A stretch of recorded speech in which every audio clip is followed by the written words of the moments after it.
Hello বন্ধুরা, welcome to football দিন ভিডিওতে সবাইকে স্বাগত। তো আপনাদের একটা কোশ্চেনের আনসার দিতেই আসলাম। আমি কালকের ম্যাচের লাইভ স্ট্রিমিং এর লিংক দিয়ে দিয়েছি এসসি হাবে, কিন্তু প্রচুর মানুষ আমাকে কমেন্ট করছে সকাল থেকে যে ভিপিএন কানেক্ট করতে পারছি না, কোন ভিপিএন এর সঙ্গে কানেকশন করতে হবে, কিভাবে করব। আমি জানি সকলে খুব একটা টেক সেভি হন না, অনেক বয়স্ক মানুষরাও আমাদের চ্যানেল দেখেন, অনেক ছোটরাও দেখো। তো স্বাভাবিকভাবে আমি পুরো স্টেপটা এই ভিডিওতে দেখিয়ে দিচ্ছি, প্রত্যেকেই স্টেপটা ফলো করবেন। খুব সিম্পল কিছু স্টেপস রয়েছে, সেই স্টেপসটা ফলো করলেই কিন্তু আপনারা একদম খুব সিম্পল ভাবে কালকের ম্যাচটা দেখতে পারবেন।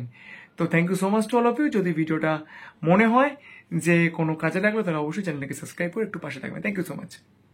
ফার্স্টে যেতে হবে গুগল প্লে স্টোরে, সেখান থেকে ভিপিএন সুপার আনলিমিটেড প্রক্সি এই ভিপিএনটা চুজ করতে হবে, যেটার লিঙ্ক ফার্স্ট কমেন্টে পিন করা আছে, এছাড়াও ডিসক্রিপশন বক্সে রয়েছে। সেখান থেকে ভিপিএন সুপার আনলিমিটেড প্রক্সি এই ভিপিএনটা ডাউনলোড করার পর সরাসরি চলে আসতে হবে সেই ভিপিএন এর অ্যাপ্লিকেশনটা, এবং সেখান থেকে আমরা সিলেক্ট করে নেব জার্মানি সার্ভার। জার্মানির সার্ভারটাকে সিলেক্ট করে নেওয়ার পরে দেন আবার আমরা চলে আসব ফুটবল দুনিয়ার ভিডিও ডেসক্রিপশন বক্সে, সেইখানে যে লিঙ্কটা দেওয়া রয়েছে লাইভ স্ট্রিমিংয়ে সেটাতে ক্লিক করব। ক্লিক করলেই কিন্তু অটোমেটিক্যালি সেই লিঙ্কটা খুলে যাবে, সেটাকে নোটিফাই করে রাখলেই যখনই ম্যাচটা শুরু হবে তখনই কিন্তু নোটিফিকেশান চলে